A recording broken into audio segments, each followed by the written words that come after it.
Non mi piacciono i capipopolo a livello nazionale, ne abbiamo di tantissime, tantissime esemplificazioni, non mi sono piaciute delle esternazioni del generale Vannacci e siccome avere un ruolo pubblico comporta avere delle responsabilità, dobbiamo tutti fare un passo indietro. Il clima d'odio non è che viene calato dall'alto, è generato anche dai protagonisti della politica, quindi inviterei tutti quanti ad abbassare i toni e abbassarli occupandosi soltanto della progettualità e di cose che veramente interessano i cittadini. In questa sua campagna elettorale iniziata in anticipo rispetto agli avversari ha fatto una promessa: no allo scontro sterile da bar, sì al confronto serio sui temi.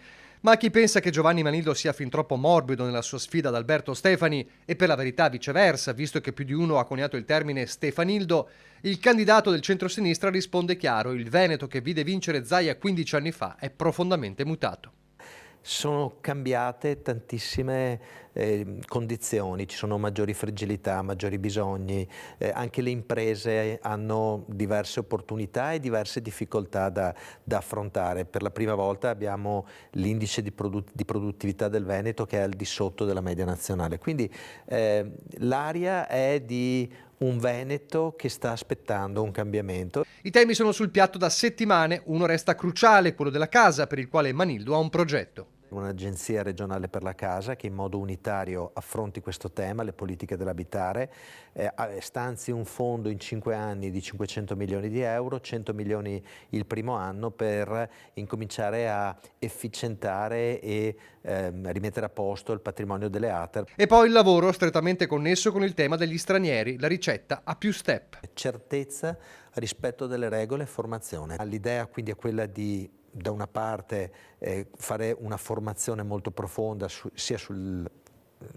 nostri usi e costumi e sia sulla lingua e sul lavoro che andranno a fare. Dobbiamo fare una politica dei flussi governata, non subita, quindi bisogna incominciare in modo molto approfondito a riprendere il tema dell'accoglienza diffusa, cioè del fatto che non si creino ghetti e non si consegnino delle persone alla malavita, al malaffare. Negli incontri i primi ad affrontare questo tema sono state le categorie produttive e i sindacati.